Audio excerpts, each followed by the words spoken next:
Just a bit of a follow-up, excuse me there. Just a bit of a follow-up on my review for Archie Sonic Forever Issue Zero, the pilot issue, if you will.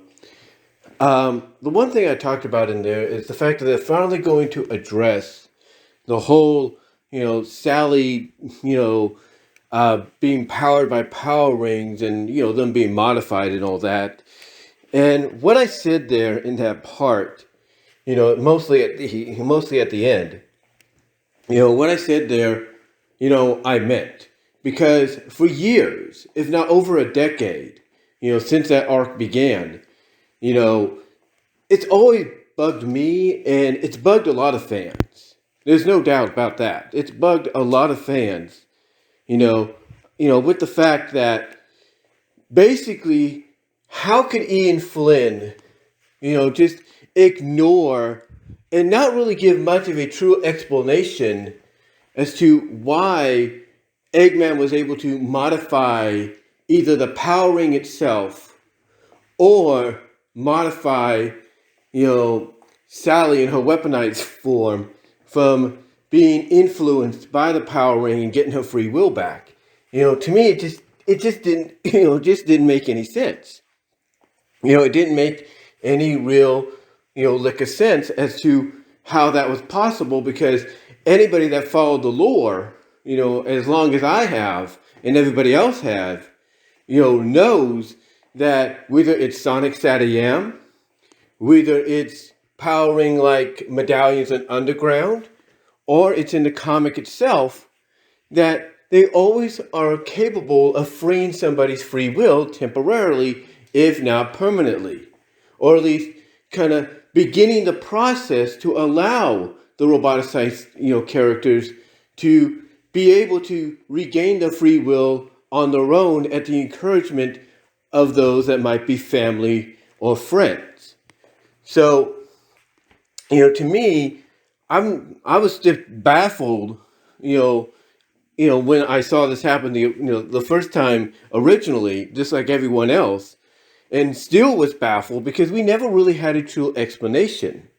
Now, what we get here with the people behind Archie Sonic Forever, what we get here is an explanation. And that's basically the fact that from what the characters of Tails, Sonic, and Amy were told by Monkey Khan, who encountered Sally in the Eggman versus Snively story arc in Sonic Universe, what they, find out from Monkey Khan and pretty much, piece together, with what he tells them, is that Eggman has found a way to insulate, Sally from, the Power Rings, influence. In other words, when he weaponized her, he also made it possible for her, weaponized body to, repel the influence of the Power Ring that would, give her back her free will. Now, again, this is a better explanation than I think any of us could have come up with, because a lot of us, for a while, like I said, were always under the influence or under the assumption that he either modified her body somehow, which is the direction they're going with, or he somehow modified the power ring.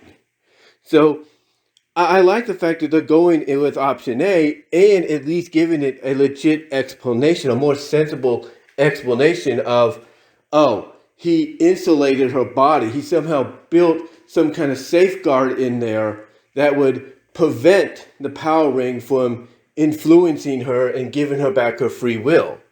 It's kind of like with, let's say, the antivirus programs you have installed in your computer, whether it's Norton, whether it's McAfee, or it's Windows Defender, or whatever. They're meant to make sure that no viruses or bugs or hacks, get into your system. And it's kind of what, it's described as here in Archie Sonic Forever. That basically Eggman put like some kind of, antivirus protective shield within Sally that's keeping the influence of the Power Ring from basically restoring her free will. Because pretty much Eggman knows that, hey, if she gets her free will back and sees what I've done to her, I'm a dead man on arrival, or I'm a dead man walking, if you will. So, I just wanted to do this real quickly as a follow-up to kind of really give a shout out to them for finally addressing this and really just, giving a logical, very sensible explanation as to why, this has happened, why Eggman was able to, prevent the Power Rings influence from freeing Sally, like it normally would. But let me know what your thoughts are, guys.